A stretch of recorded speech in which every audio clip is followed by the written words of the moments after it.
बिहार में बहार है, नीतीश कुमार है। ऐसी बहुत ही बढ़िया बढ़िया लाइंस हैं जो किसी भी चुनाव में, जैसे कि अब की बार मोदी सरकार, अब की बार 300 के पार, ऐसी बहुत सी लाइंस हैं जो चुनाव में बहुत महत्वपूर्ण होती हैं। बिहार में अब किसकी बहार है और क्या पीके के सहारे कांग्रेस की नैया पार है, ये भी एक लाइन है। प्रशांत किशोर एक ऐसा चेहरा रहे हैं जो न सिर्फ बिहार की सियासत में बल्कि देश की सियासत में अपनी अहम जगह बना चुके हैं। किसी पार्टी के नहीं है और यही वजह रही कि कांग्रेस की तरफ से जब कांग्रेस में उनके आने की अटकलें लग रही थीं, कांग्रेस से नज़दीकियों की बात चल रही थी, तब विरोध शुरू हो गया। किसी एक के साथ में नहीं है। जब किसी एक के साथ में नहीं है तो किसी एक के कैसे हो पाएंगे? इनकी निष्ठा पर प्रश्न चिन्ह है। कांग्रेस के कुछ नेता बोले। प्रशांत किशोर क्या चाहते थे? सीधे रिपोर्टिंग करना चाहते थे सोनिया गांधी को, प्लान बनाना चाहते थे राहुल के लिए, प्लान बनाना चाहते थे कांग्रेस को मजबूत करने के लिए, उन सीटों पर फोकस करने की बात कह रहे थे जिन पर कांग्रेस अच्छा प्रदर्शन पहले कर सकती है, और उनको थोड़ा किनारे रखने की बात कर रहे थे जहां बेहद कमज़ोर है कांग्रेस। उत्तर प्रदेश है या अन्य राज्य हैं और मजबूत दक्षिण के राज्य हैं या जहां पर समीकरण बन सकते हैं। आप देखिए भारत जोड़ो यात्रा उन जगहों से निकल रही है जिस तरह का एक सुझाव प्रशांत किशोर की तरफ से आया था। हालांकि ऐसा नहीं है कि वो ही चुनावी रणनीतिकार है और कांग्रेस के पास चुनावी रणनीतिकार नहीं होंगे या उनके पास ये आइडिया नहीं आया होगा, लेकिन फिर भी बहुत हद तक ये माने जा रहा है कि प्रशांत किशोर की जो प्लानिंग है वो अब इतनी मंझी हुई हो चुकी है, क्योंकि हाल के दिनों में जितने आप राजनेता देखते हैं उनमें लगभग सभी के सभी प्रशांत किशोर की कंसल्टेशन ले चुके हैं, उनका सहयोग ले चुके हैं। प्रशांत किशोर भी उन चुनिंदा लोगों में से हैं। यूँ तो कई पार्टियों में रहने वाले कई कार्यकर्ता आपने देखे हैं, लेकिन कई पार्टियों के लिए रणनीति बनाने वाला कोई एक आदमी हो, ऐसे कम विरले चेहरे मिलते हैं। और प्रशांत किशोर आज के समय में एक ऐसा ही चेहरा दिखाई पड़ते हैं। प्रशांत किशोर की रणनीति की बात करें तो अभी तक कई राजनीतिक दलों के लिए वो चुनावी रणनीतियाँ बनाते दिखाई दिए हैं, लेकिन खुद उनकी रणनीति अपने लिए क्या है? वो राजनीतिक रणनीतिकार तो हैं कई राजनीतिक दलों के लिए, लेकिन अपने लिए वो किस तरह की रणनीति बनाएंगे? और जो सबके लिए रणनीति बना चुका हो, क्या वो अपने लिए कोई बेहतर रणनीति और हर तरह की रणनीति की कार्ड बनाएगा, या फिर कोई ऐसा सीक्रेट मिशन और प्लान है जिसके तहत काम किया जा रहा है, और ये प्लान ऐसा जिसमें आप जानते हैं कि किसके साथ जाने से किसका नुकसान हो सकता है? इसको बहुत बारीकी से समझिए। नीतीश कुमार के साथ में न सिर्फ प्रशांत किशोर लंबा समय रहे, न सिर्फ उनकी पार्टी में बहुत ही ऊंचे पदों तक गए, न सिर्फ उनके सबसे महत्वपूर्ण रणनीतिकार रहे, बल्कि नीतीश कुमार को अभी कुर्सी पर अगर वो बैठे हुए हैं और उनकी कई रणनीतियां हैं, उनके कई विचार हैं, वो भी प्रशांत किशोर की रणनीति से प्रभावित रहे हैं। और हाल के दिनों में प्रशांत किशोर और नीतीश कुमार की फिर से मुलाकात हुई। नीतीश कुमार ने तो स्पष्टता कुछ नहीं कहा उन्हीं से पूछ लो। प्रशांत किशोर ने भी इस पर कुछ नहीं कहा, बात बनती नहीं दिखाई दी, लेकिन पार्टी में आने का कहा जा रहा था, फिर से साथ में लाना चाहते हैं, जैसे बहुत सी सुगबुगाहट शुरू हो गई। प्रशांत किशोर ना तो खुल के साथ में आए हैं अभी किसी के, ना किसी के साथ समर्थन दिखाया है, और ना ही प्रशांत किशोर के साथ किसी ने समर्थन दिखाया। पूछा गया आपकी यात्रा में इतना खर्चा कौन कर रहा है, तो उन्होंने जवाब दिया इतने सालों में इतना कमाया है, इतने लोगों को कंसल्टेशन दिया है, तो उसका बचा हुआ पैसा है उसको अब अपनी जनसुराज यात्रा में लगा रहे हैं, अपने मिशन में लगा रहे हैं। बिहार को लेकर एक सपना दिखा रहे हैं युवाओं, बेरोजगारी पर बात कर रहे हैं, बहुत सारे ऐसे मुद्दों को उठा रहे हैं जो उनको लगता है कि इस बार बिहार की राजनीति में असर डालने वाली है। प्रशांत किशोर का ये गणित बहुत ही महत्वपूर्ण लग रहा है। राजनीतिक रणनीतिकार से राजनीतिक कार्यकर्ता बने प्रशांत किशोर ने वैसे अब तक स्पष्ट रूप से नहीं कहा है कि वो या उनका संगठन चुनाव लड़ेगा या नहीं, लेकिन एक जिले में उनके समर्थकों के बीच कराए गए ओपिनियन पोल में 95% से ज्यादा लोगों ने कहा कि 2024 में लोकसभा चुनाव में उन्हें उतरना चाहिए। तो क्या लोगों का कहना मान लेंगे पीके? क्या लोकसभा चुनाव लड़ेंगे प्रशांत किशोर? और ये सर्वे कराना क्या दिखाता है? सर्वे एक बहाना है और प्रशांत किशोर को तो लोकसभा में लाना है। क्या इस तरह का प्रयास किया जा रहा है?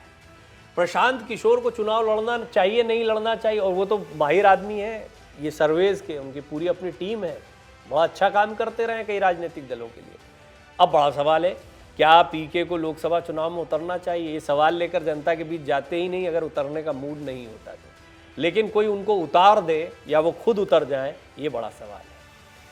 क्या पीके एक तरीके की दावेदारी पेश कर रहे हैं तमाम राजनीतिक दलों के बीच में कि देखें प्रशांत किशोर क्या है और कौन उनके पास आता है?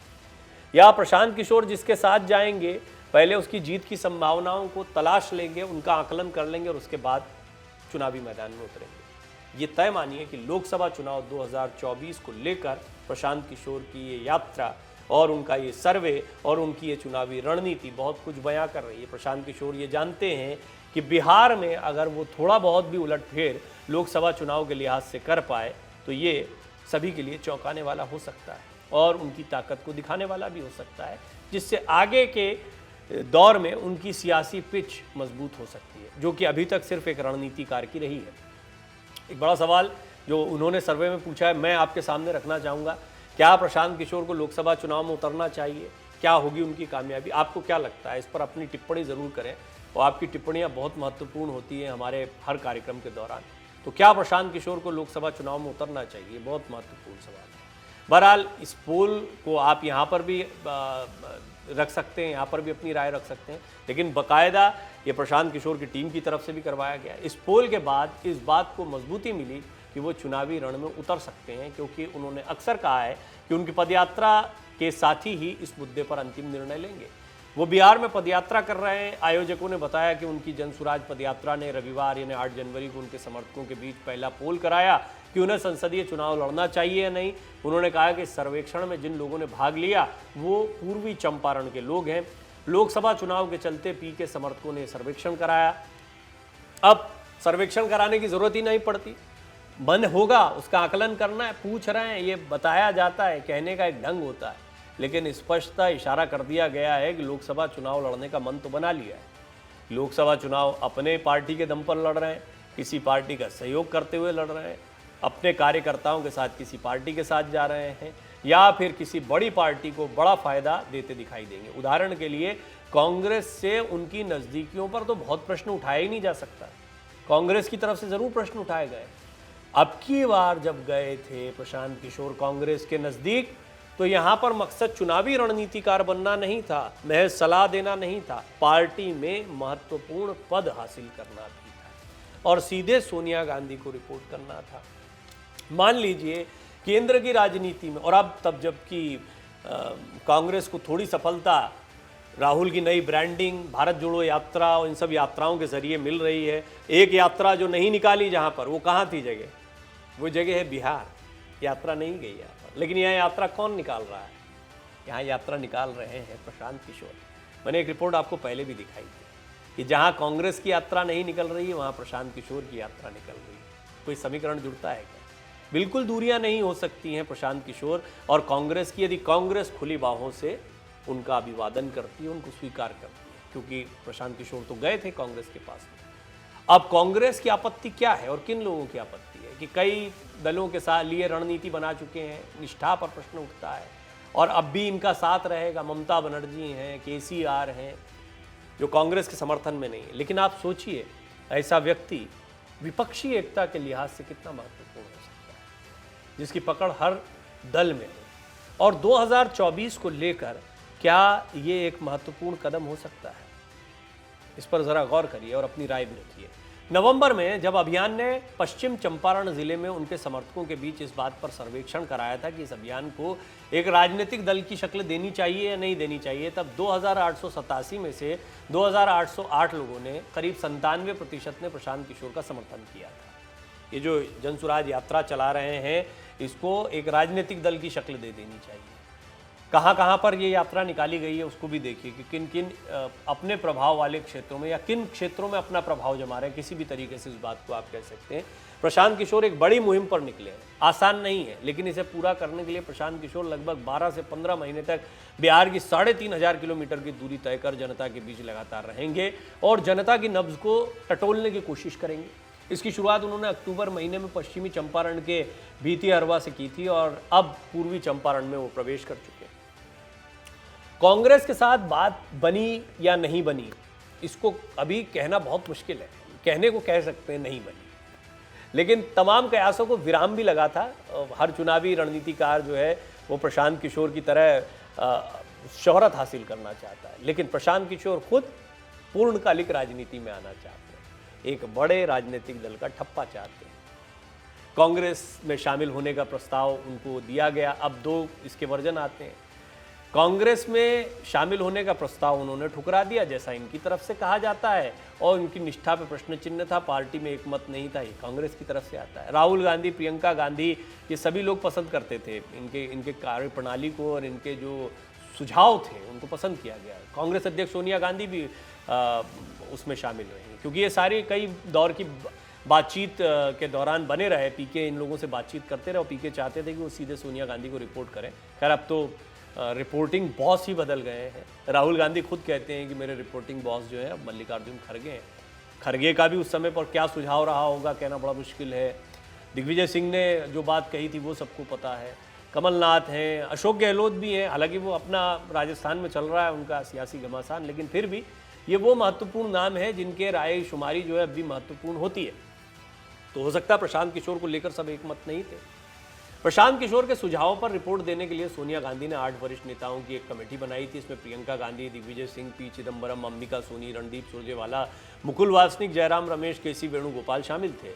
पीके के साथ विस्तृत चर्चा के बाद इस कमेटी ने सोनिया गांधी को एक रिपोर्ट सौंपी, जिसके बाद आगामी लोकसभा चुनाव के लिए सोनिया गांधी ने एक अधिकृत एक्शन ग्रुप बनाने का फैसला किया। इसी ग्रुप का हिस्सा बनने का ऑफर पीके को दिया गया, जिसे उन्होंने अस्वीकार कर दिया था, ऐसा कहा जाता है। लेकिन कांग्रेस सूत्रों का यह भी कहना है कि सबसे बड़ा पेच टीआरएस जैसे कांग्रेस के राजनीतिक प्रतिद्वंदियों के साथ पीके की कंपनी आईपैक का काम करना था। इसके अलावा राज्यों में गठबंधन को लेकर पीके के कुछ प्रस्ताव कांग्रेस नेताओं का अवसरवादी और अव्यवहारिक लगे थे। कांग्रेस के कुछ नेता पीके के हाथों में चुनाव की कमान दिए जाने के खिलाफ थे। अब भी होंगे या किसी नई रणनीति पर कांग्रेस काम कर रही है, और क्या अपरोक्ष रूप से पीके समर्थन करते दिखाई देंगे? अगर मान लीजिए अपना राजनीतिक दल भी चलाते हैं तो बिहार की राजनीति में तो देखा ही गया है कौन किसके साथ है, कौन किसके खिलाफ है, कहना बड़ा मुश्किल है।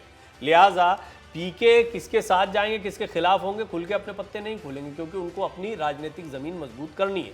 नीतीश और पीके कोई खेल खेल रहे हैं, ये भी एक बड़ा सवाल खड़ा होता है, क्योंकि पीके और अभी कांग्रेस और पीके की नज़दीकियों के बारे में बात हुई कि कितना काम उन्होंने किया, कितना प्लानिंग, कितने लोगों से मिली, सब हो गया। लेकिन नीतीश कुमार और पीके भी कम नज़दीक नहीं रहे। प्रशांत किशोर कई राजनीतिक दलों के लिए एक सफल रणनीतिकार का काम कर चुके हैं। प्रशांत किशोर अपनी पूरी यात्रा के दौरान बिहार के सीएम नीतीश कुमार की अगुवाई वाली गठबंधन सरकार के आलोचक रहे।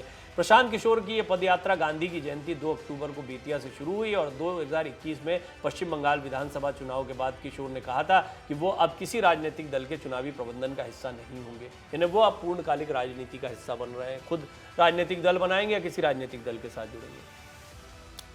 पीके ने कांग्रेस के लिए काम किया। प्रशांत किशोर के जनसुराज पदयात्रा पर बीजेपी के नेता और प्रदेश प्रवक्ता प्रेम रंजन पटेल ने आरोप लगाया था कि प्रशांत किशोर और कांग्रेस के बीच गुप्त समझौता हुआ है, जिसके तहत प्रशांत किशोर अपना व्यापार कर रहे हैं। बीजेपी के पूर्व विधायक ने कहा था कि प्रशांत किशोर जैसे व्यापारी अपना व्यापार छोड़ राजनीतिक दल बनाएंगे, ये सोचना भी बेमानी है। उन्होंने कहा कि दरअसल प्रशांत किशोर बिहार की पिच पर कांग्रेस की ओर से बैटिंग कर रहे हैं। अब मैं जो बात कह रहा था वो बीजेपी की जुबानी समझ लीजिए, हालांकि इसमें राजनीतिक टिप्पणियां बहुत ज़्यादा होती हैं, पर इसको अगर एनालिसिस के तौर पर रखा जाए तो इन बातों को पूरी तरह से खारिज नहीं किया जा सकता, क्योंकि राजनीतिक दल बनाना, अरविंद केजरीवाल बन जाना, ये ऐसे संभव नहीं होता है। तो एक बहुत ही विरला काम हुआ कि 10 साल में आम आदमी पार्टी जैसी पार्टी बन गई। हो सकता है उनसे थोड़े प्रभावित भी दिख रहे हो प्रशांत किशोर, लेकिन अरविंद केजरीवाल जो है उनका समझ लीजिए किस्मत का खेल हो, टाइमिंग हो, या जिस ताकत के साथ उनका आंदोलन हुआ, वो बहुत सारे पहलू हैं। और दिल्ली में उनको सत्ता मिलना हो, दिल्ली जैसा राज्य, बहुत सारी चीज़ें। बिहार अलग राजनीति है, दिल्ली से फिर अरविंद केजरीवाल की राजनीति अलग दिशा में चल पड़ी। लेकिन क्या प्रशांत किशोर भी कुछ ऐसा सोच रहे हैं या किसी बड़े राजनीतिक दल का साथ चाहते हैं, उसको साथ देना चाहते हैं, और वो क्या कांग्रेस को मदद कर रहे हैं, ये बड़ी बात है। पीके जिस तरह से जन सुराज यात्रा के दौरान पानी की तरह पैसा बहा रहे थे, इस पर भी कई लोगों ने सवाल खड़े किए थे। व्यापारी कहा गया था उनको, और देश में राहुल गांधी भारत जोड़ो यात्रा निकाल रहे हैं, इसको भी जोड़ा गया था कि जहां पर वो नहीं गए हैं वहां पर प्रशांत किशोर यात्रा निकाल रहे हैं।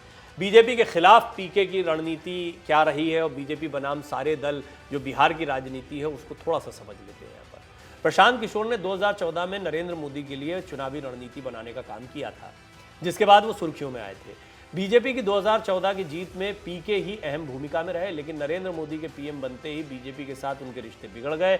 इसके बाद उन्होंने सीएम नीतीश कुमार, कैप्टन अमरिंदर सिंह और पश्चिम बंगाल की मुख्यमंत्री ममता बनर्जी के लिए काम किया।